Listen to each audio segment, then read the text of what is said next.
Hello, fellow fantasy sports fans. Welcome to MFSN The Hub's Fantasy Basketball Waiver Wire Show every Thursday at 4:45 p.m. Eastern, 1:45 p.m. Pacific. We only have 3 more of these because the season, believe it or not, is winding up. When you come to the playoffs, you can still contact us if you need some tips, but we won't be bringing these shows. We're just trying to get you to the playoffs. You do the rest of the job. I am here, as always, with Casey Vlad to the Bone Scheinbold, and nope, Ross the Boss is not here this week. Casey, he's talking to some other cowboy. He is. So we're happy to talk fantasy sports with you, but we don't know if you're Cowboys. Ross always makes that assumption.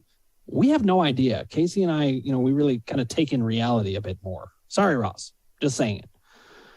Now, speaking of reality, Casey, you told me a story before we came on the show, and we're going to get to it soon. We can't get to it right away because the viewers came here for fantasy sports advice. But just know this. We're going to hear a story about Casey's dead cat. We're going to hear it soon. In the meantime, we're going to get into waiver wire first. I'm frozen in anticipation. Yeah, everybody's going to be after you tell this story. Okay, we are going to be looking at players who are rostered 60% and under in Yahoo. As usual, we're going to go through guards, we're going to go through forwards, and then we're going to go through centers. And I'm going to do my best not to bring up centers when we're in forwards because it leaves us with nothing to talk about then. I've really learned my lesson this time. So listen, guys, if you haven't already, click subscribe, ring the bell for notifications, hit like if you like what you're hearing, and put your comments below. We love to talk to you about fantasy sports. Casey, let's dive in here before we get to your dead cat. Guards. Now, I forgot to mention one thing. He's not going anywhere. Okay, good. He's pretty stable. Yeah, wait till you hear the story. Okay, so I should also mention, we mentioned this last week, the trade deadline. It's happening basically as we speak, and some very big deals have gone on. We're going to talk about them. James Harden has switched teams. The unicorn Porzingis has switched teams. Casey, who are some of the other big ones, just to mention? Well, a few days ago, it was Tyrese Halliburton and Domantas Sabonis switched teams. Montrezl Harrell switched teams. He's not a huge guy, but he might make a difference there in Charlotte. Other than that, there's not, some big names. I don't consider Serge Ibaka a big name anymore. Maybe 5-6 years ago, he would have been considered a big name. Yeah, well, Karis LeVert to the Cavs was at least interesting. That was kind of like the trade that kind of broke the dam in terms of getting things moving. Nikhil Alexander was traded twice in the span of 3 days. The guy went from the Pelicans to the Trailblazers, and then then the Portland turned around and traded him again. And who did they trade him to? Let me just double check. I don't want to. In the meantime, I traded him at the beginning of the season, and I traded him for Miles Bridges, and that has worked out very nicely. He's on the Utah Jazz. Joe Ingles was traded. We all love to talk about Joe Ingles on here, so that's somebody relevant to the show that we talk about sometimes. Derek White is an underrated player out of San Antonio. He was traded to the Celtics. So those are kind of the names that were gone. Okay, so we're going to get into how these trades affected things, but let's start with guard play. I'm still looking at the numbers, and what this says to me when I see these numbers where people are, let's say, well, I don't want to go at him because he's not a guard, but take Patty Mills. I won't let anybody talk about Patty Mills first. Patty Mills, 57% roster. That means he's still available when it comes to this show and what we recommend. And what it says to me is that a lot of people have kind of dropped out of the competition. They're not thinking as much. So you can pounce on it. There's going to be a lot of value, especially this time of year. Patty Mills is one of the guys that I'd recommend. He's ranked 40th in the last 30 days. Everybody said Kyrie Irving's coming back. Oh, he's not gonna put up those numbers. Well, guess what? James Harden's not there now. So yeah. I think Patty Mills is going way up. Grab him while you can. Casey, who's your top pickup at guard? Well, I like Patty Mills a lot. I think he's up there. I think his value even goes up higher now that Harden is traded because that's one less ball dominant player in Brooklyn. Sorry, I was going to call him New Jersey. It'll take a few days, a few weeks probably for Simmons to get up to speed and get out there. But Simmons isn't a shooter anyway, so he's not going to require much of the ball. So Patty Mills might have more opportunities to score now that Harden's gone. So I think that's a really good choice. But Monty Morris in Denver has quietly for the last month a top 45 player, still averaging 30 minutes a game. He's putting up really good numbers. He plays both guard positions, points and assists. He chips in some steals and rebounds. doesn't turn the ball over very much. I think he's another really smart pickup that I'm confused why he's still under 60% owned. Yeah, to me, that's just, again, it's about attrition. A lot of players have dropped off the radar in the game at this point. And so a guy like Monte Morris is just, especially because he's put up a lot of his value of late, I think people just haven't caught the wave. I mean, I just picked up another player, which I'll mention in the forwards when we get there, or maybe the centers. I'll save him for the centers. I realize he's center eligible. That the same thing. It's like his value has gone up in this last month. And this is a big part of fantasy sports is you got to have endurance because you get late in the season and a lot of people are going to drop out. You can win entire leagues simply because a lot of people drop out and you keep going. Yeah, and it's what really separates basketball and baseball from fantasy from football, where it's one game a week. It's only 12 or 13 weeks that you have to pay attention.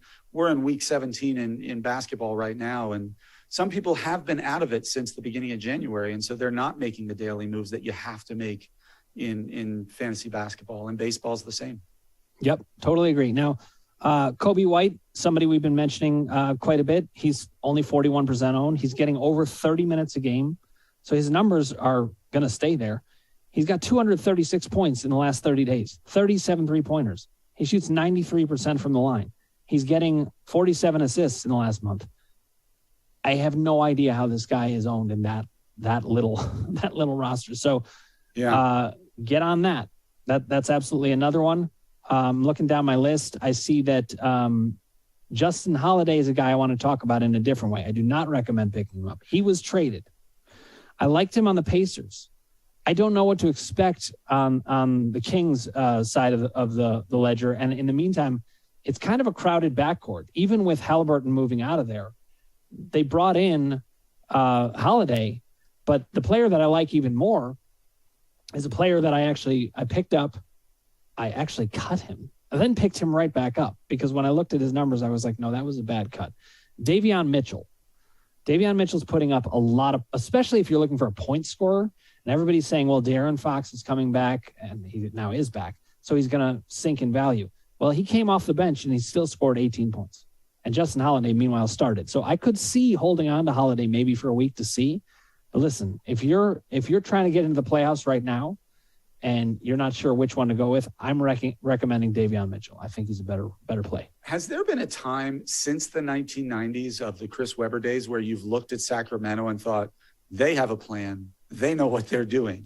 It's just insane how crazy. I mean, I know that's not fantasy relevant, but seeing that trade and you're giving up Tyrese Halliburton, who I believe was the best player in that deal, and that's no offense to Domantas Sabonis, who I like, but in terms of a player who can really kind of take a franchise and run with it, I don't think Sabonis is the guy. And it just seems like time and time again, they just seem to be rudderless in that respect. Well, I totally agree. And I will just add, I think it is fantasy relevant because when a player, this is one of the reasons I'm thinking Justin Holiday, not worth playing. Now you're asking me, well, why did I recommend Davion Mitchell, who's also on Sacramento then? It's simply because of role. I've already seen him there. Justin Holiday, but I don't trust Sacramento to handle things well. I really don't. I didn't want to own both. That was what are your thoughts on and I mean, it's somebody I hadn't really even heard of before, but Gabe Vincent in Miami. In the last 2 weeks, he's playing great. Hold on, let me get to his numbers here.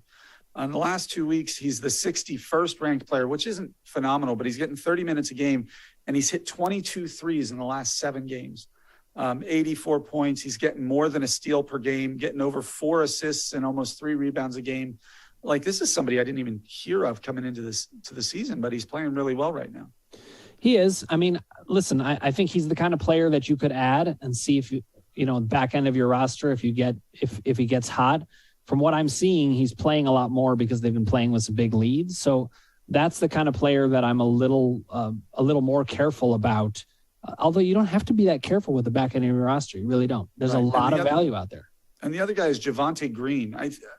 Chicago is just like growing fantasy relevant guards out of, you have, is it Dosunmu has been awesome. It seems like for almost a month and a half. And now Javonte Green is the 16th ranked player on total points in the last 2 weeks. And if you look at it in average, it doesn't get much worse. He's the 50th ranked player. I mean, He's averaging 11 points, over a steal, and a block a game from the point guard, shooting guard position. He qualifies at point guard, shooting guard, and small forward. So this is another person who it's worth taking a flyer on, especially with Lonzo Ball hurt, because there's a lot of minutes apparently in that backcourt to go around, 28 minutes a game. Yep. And again, I think the minutes are the things that really predict, are you going to have value consistently? But again, you want to look at, well, but what are the stat categories I need? So a guy like Kevin Huerter, I think I'm saying his name correctly. I've always wondered about that, but Red Velvet, you can call him. Red Velvet. That's right. Yeah. Is he a great player, Tone? No. But is he a bad player, Tone? Absolutely not. He puts up some decent numbers. His shooting percentages are pretty good. He has 32 3-pointers in the last 30 days, 178 points, pretty solid. He steals the ball and he gets decent assists. Doesn't turn the ball over that much for a guard. So it really depends on what you need. And I say this all the time. We do this show on Thursdays for a reason. In head-to-head basketball, you got to see where you are in the week. And it's a chance to size up which stats you're looking at. All right. Before we move on from guards and get to your dead cat, anyone to add? Or did I just completely freak you out? That's cold. We're about to find out. All right, Casey, tell this story. Come on. All right. So for those of you who don't know, Daniel and I were roommates in graduate school, and I had a cat that came with me when we decided to rent an apartment, and it named Killian. I thought she was very nice and friendly, but she had a bit of a prickly personality. And Dan had sort of a... Wait, hold on. If to tell this story correctly, yes, she had a prickly personality. You also have to remember, she's a cat. She had a prickly personality for a cat. Okay, I'm just saying.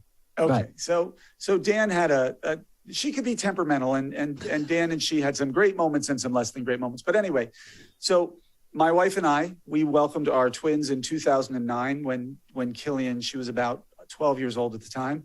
And my wife decided we no longer wanted a cat in the house because we had the babies and all of that stuff. So my secretary at the time was a lovely woman, agreed to take my cat and love it as her own, which she did. Now, the cat passed away in 2015, maybe 2016. She was 17 years old at the time. And Susan, who was my secretary, comes in and goes, I have some bad news, because she was still working for me then. Oh, no, what? And she told me that Killian had died. And I was sad, but 17 years is a long life for a cat. And I said, okay, what do you need to do next? She's like, well, I didn't know what to do with her, so I put her in a shoebox, and she's in the chest freezer of my basement until we decide whether we're going to bury her or get her cremated or whatever it was. And I was like, that's a little bizarre, but okay, I guess until you make the decision, it's better to not have a decomposing cat somewhere in the yard or the house. The freezer seemed like the safest way for preservation. Well, I found out 2 weeks ago that it's still there in the freezer in her basement. So now the lesson here is don't hold on to things too long. Okay. When you're playing fantasy basketball, right. This can all be translated. You do not want the back end of your roster to be dead Killians in somebody's freezer. You don't want it, move on. All right. That's the message. It had to be told. Casey told me in about a minute before the show was happening. And I was like, get him into a good headspace. I'm now in trauma. So, okay. Now let's dive back into forwards. Thank you for sharing that personal story with such emotion panache and empathy. You like that? All right, we're going to get to forwards, and there's some guys here whose numbers are they're insane. Over the last 30 days, the forwards are even much stronger than the guards, I found, in terms of the numbers that we're looking at right now. I'm going to mention a couple that we've said before. Chuma Okeke, I just love saying his name. He's the 24th ranked player overall in the last 30 days. And he's doing it on the strength of 23 steals, 13 blocks, great numbers across the board. There's just no problems with Chuma Okeke. Orlando's going to be playing him quite a bit, I would think. And he's doing it right now in just under 25 minutes. So that could go up. I would grab him if possible. Amir Coffee's another guy who has kept up the value. He's only slid a little bit in the past couple weeks because I just dropped him actually, but he's the Clippers' best scoring option right now. So I was dropping him not because he wasn't keepable. He just didn't fit what I needed on my roster at the time. Well, and that's an important point. He's a back end guy because actually you look at what he's done in the last 30 days, it's great. But if you look at what he's done in the last 14 days, it's not nearly as good. It's back end. And I think he's kind of headed in that direction. But he's still very worth an own. Herbert Jones, though, I don't understand. I mean, I've been banging the drum for him for weeks. Yeah.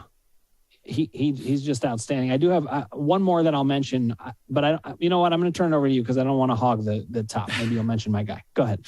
I was going to say the way Reggie Bullock has been playing the last couple of weeks has been pretty impressive. He's got, in 6 games played the last 2 weeks, he has 28 3-pointers. Wow. Yeah. Like that's almost 5 3-pointers a game. And to make it even more impressive, he's still shooting 49% from the field. So it's not like he's just launching shots and it's killing his percentage, but every once in a while he finds the net. He's got 110 points in the last 2 weeks, in the last 6 games. That's pretty darn impressive. And he's still getting over 5 rebounds a game. He gets over a steal at 1.5 steals per game. So he's contributing well across the board. I think Reggie Bullock is definitely worth an own. And while his value, this is somebody who you might want to just stream because I think he's only playing with Anthony Edwards being a little injured and Russell being inconsistent, is Taurean Prince in Minnesota. In the last 2 weeks, 18 3-pointer, 90 points, 33 rebounds, 11 steals. So he's doing it all. Another guy, I think he's back end and somebody you play only when he's getting the minutes. But right now he's playing hot. So why wouldn't you play the hot hand? So, this is something to say too.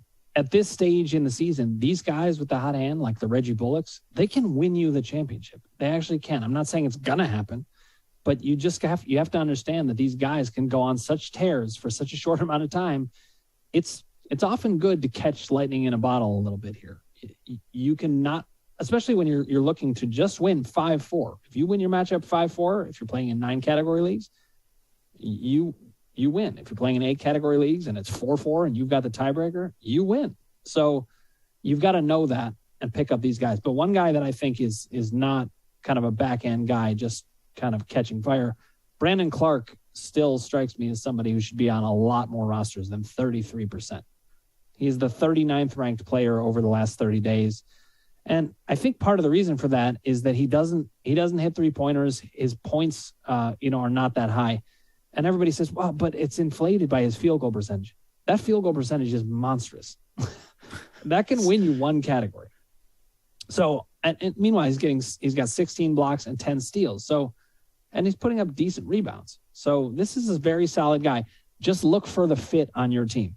Now, before we move on to centers, Casey, I just want to do a little bit of trade analysis. We talked about the trade deadline, and I want to talk about those big deals. And I should say this.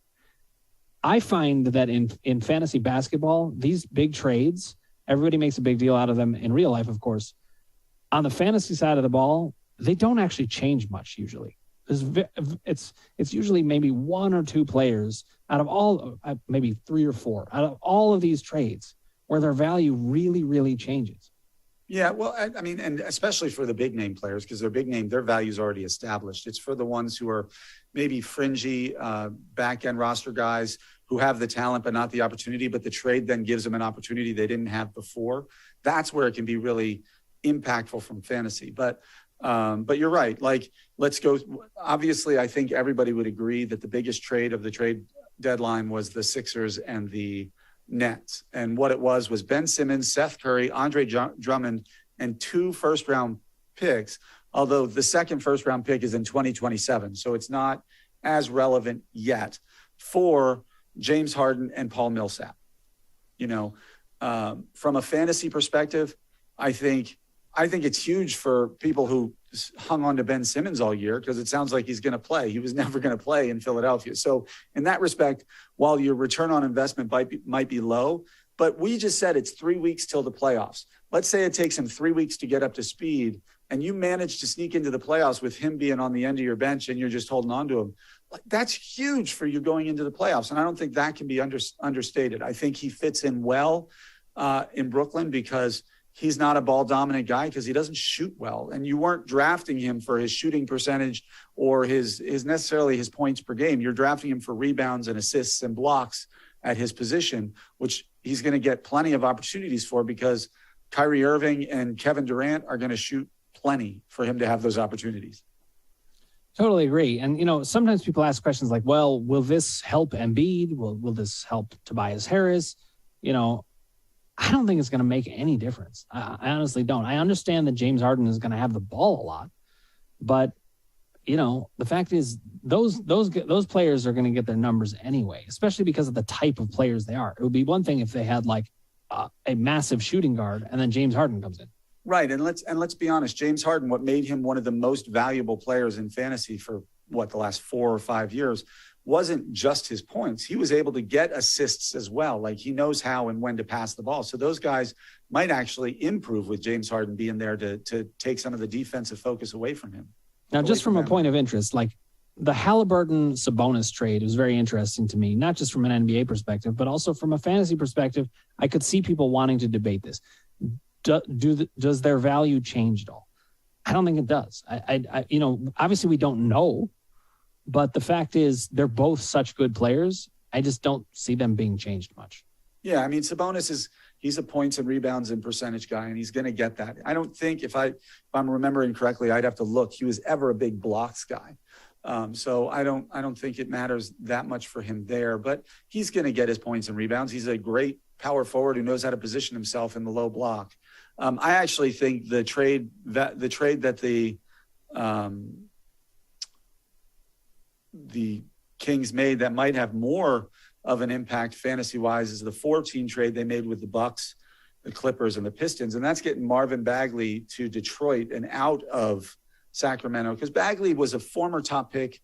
He's shown flashes of being able to be a really good player, but he could never find any rhythm or chemistry in the offense in Sacramento. And I wonder if getting him to Detroit and getting him that fresh start there, he might be somebody I'd be willing to take a flyer on and throw at the end of my bench, because Detroit's a team that's not going anywhere. So they're going to see what they have in him. So they're going to give him the minutes to see if it was a chemistry or minutes issue in Sacramento, to see if what they have is worth building around. That's a great point. And this is something to look out for in fantasy, just sports in general, is the post-type sleeper. A guy who was highly touted and then didn't seem to go anywhere, and then they switch a team. They get traded, they get a new setup. It could be totally different. I mean, one thing you have to keep in mind is these people are human beings. So they're in a situation. If it's not a good situation, it's hard to thrive there. And when they change, that can help. So, Case, I think that's a really good point in terms of the type of player we look for. It's a player like Bagley getting a new role, or a player like Ben Simmons who's getting a role because he didn't have a role before, or a player like Patty Mills who's going to get the ball more because James Harden isn't sucking up all the oxygen. Go ahead. Now, but you have to feel bad for Steve Nash, because now he's going to try to manage Ben Simmons, who's proven to have who used mental health as a reason why he missed the first 4 months of the season, Kyrie Irving, whose personality quirks, idiosyncrasies are well known and established, and Kevin Durant, who's been known to get kind of caught up with the thin-skinned sort of responsive reactiveness. Steve Nash is going to have his hands full in Brooklyn. I think he has, but I don't know. My leaning is James Harden seems like he'd be harder to manage to me than Ben Simmons, but I don't know. Hard to say with what happened in Philly. Who knows what that was, but maybe he was so hard to manage that they just shut it down. So we're going to see. All right, we're going to dive back in with centers. I just wanted to make sure we spent some time on analyzing the trade deadline. I think, especially in basketball, it doesn't affect things as much. The value tends to be mostly what it is, but there are some players that really do change in value. I didn't mention one center who is also a forward. We got here with every option possible. I'm going to let you go first then. You want to let me go first? Because I'm proud of you. Well, I appreciate that. I'm looking at it, and to me, Onyeka Okongwu is still way up there for centers. But let's note this. He's the highest up on the list over the last 30 days of players that are under 60% roster that I have. 17% roster. He's only 17% rostered. And it's because he's the 56th player ranked overall. His free throws, not very good, but for a big man, that's often the case. No threes, doesn't score that much, but he's a rebounding force. He's got 23 blocks in the last 30 days, and he's pitching in 12 steals too. You just can't underestimate how much a certain stat can help you. My warning on Okongwu is he's only playing 21 a little under 22 minutes a game. The good news about that is I don't see that sinking lower. So I do think he's likely to keep up his value. He's one of my top picks at center. I like Kevon Looney also. I think he's putting up some good numbers, especially with rebounding. In the last 30 days, he has 157 rebounds. This is a big deal for teams that need rebounding help. My team happens to be one of those teams, so I scooped up Looney. I saw him as a great opportunity. His numbers aren't that great overall. His shooting percentages are good. It's his rebounding, and he gets some steals and blocks, so he's chipping in. So those are two guys I'd recommend. Casey, who do you have? I like those a lot. Obviously, I don't think anybody – our cover boy today is Jackson Hayes, and he's been just playing lights out in New Orleans, 27 minutes a game, which is a good amount for a big man. Scoring points, not as big of a rebounder, only 6 or 7 rebounds a game, but scoring points, blocking shots, great percentages, both from the free throw line. He's shooting 90% in the last 2 weeks from the free throw line, and that's with 20 foul shots. That's actually a large enough sample that it helps your free throw, and to have somebody helping your free throw from the center position is pretty valuable. But the guy Dan's sleeper from last year, Ross likes to bring him up every time to point out to Dan that he was wrong last year. But Hassan Whiteside in the last 2 weeks is averaging over 10 rebounds and over 2 blocks a game. And if you're in a league, it's Thursday, let's say I happen to be playing Hot Rod Time Machine this week, I think, and I don't know what the stats are with regards to where I am in rebounds or blocks, but if it's Thursday and he's only 35% owned and I need to catch up in rebounds, he would be one of my top targets if he's available, because he doesn't play a lot. He doesn't score a lot, but maybe I don't need points, but he's going to get me rebounds. He's going to shoot a good percentage when he does shoot, and he's going to block shots. And those things can help you catch up and maybe win, as you're saying, 5-4, 6-3, depending on where you are in the standings come Thursday night. Now, here's the great irony. There, at the moment, this is not indicative of how things are going to end, but at the moment, you're only beating me in 2 categories, and they are field goal percentage and rebounds. So that's why I'm not picking him up. Right. No, I know you're making a good point, but this shows you the context of things. Casey is correctly recommending Hassan Whiteside as a good pickup, but it wouldn't be a great pickup for him now. Right. That, with one exception, which is, okay, maybe I'm getting completely thumped this week. I don't need to worry about it. I'm just going to pick up the best player available to go into next week. Yep. It can happen sometimes. And now, as I'm looking at the stats, you're totally still in this matchup. You could end up winning this 6-3. There's a couple that I'm not going to catch you at, and there's a couple you're not going to. I don't think you can keep up with me, but the other ones are all in play. I think it could be 5-4, it could be 4-4 with a tie, it could be 7-2. Yep. Who knows? Okay, here's a center that I'm going to say very under the radar, I would think, is Brook Lopez. It seems like he could be coming back from injury soon. If you have an injury spot, I would stash him. I have been holding Kawhi Leonard all season. It's very clear he's not likely to come back, especially not in the time frame that I'm going to need him. So I ditched Kawhi, picked up Brook Lopez because I need rebounding and center help. He can put up some good numbers. Will he come back? I don't know. It's possible that he won't. So I'm not saying he's top priority, but he's an interesting pickup. And I do want to say, I was reading up on Jackson Hayes, who you mentioned. I was like, wow, okay. I wish I had picked this up when he was available. Well, I looked on the wire. He was available. So I picked him up. I picked him up today. And this is was the it thing. Just today? Great. Yes, you have to make sure that you keep tabs and check. You never know. Guys like that, as I said, at this point in the season, a lot of people might have checked out. And that is what happened. And I was able to snag him, so I was happy about that. Anybody we want to add to this, the mix at centers, Casey? I have one more guy. I'm not going to steal him from you. He's not playing a lot of minutes, but he's putting up good points. I mean, good rebounds and blocks and percentages when he's in there. Is JaVale McGee in Phoenix. Over the last 2 weeks, he's a top 100 player. He's 87th. He's only 26% owned. And DeAndre Ayton has been not very productive and injury prone this year. And so and another thing, Jalen Smith, the second-year player out of Maryland who was with the Phoenix Suns and was playing a lot when Ayton was out, was traded today to the Pacers, I believe. So he's not in the mix anymore. So there's more minutes there for McGee. And if his minutes go up, and he's already getting good percentages and good numbers in short minutes, he could actually be a difference maker too. Okay, I'm going to mention two other guys, and then we'll wrap it up here. But the Dallas Mavericks traded Porzingis. We know this was a salary cap move more than anything else because Porzingis has a lot of talent, but he's been injured. They needed to get the salary cap relief, and that leaves some space for one of my old favorites, Maxi Kleber, who shoots threes, blocks shots. If you need a big man who does that, you're not going to find it many other places. That's a good place to find it. There's one other guy on Dallas, though, Dwight Powell, who's also been putting up good numbers. And I think a lot of people have been looking at him thinking, I don't know that I need him on my roster. But now that Porzingis isn't there, you have to wonder. Now, they did bring in two guys. I think it's Davis Bertans and Spencer Dinwiddie. Dinwiddie's not going to take anything away from Powell. Bertans, hard to know. They're very different players. So Dwight Powell might be a back-end guy to scoop up. All right, I think we are set for this week. We have 2 more weeks to go to get you into the playoffs. Make sure you're following because it can be one category can be the difference in an entire season because you got to make the playoffs to win it all. Guys, thanks so much for watching. If you haven't already, click subscribe, ring the bell for notifications, hit like if you like what you're hearing, and put your comments below. We would love to talk fantasy sports with you. That includes going into the playoffs. Thank you so much for watching.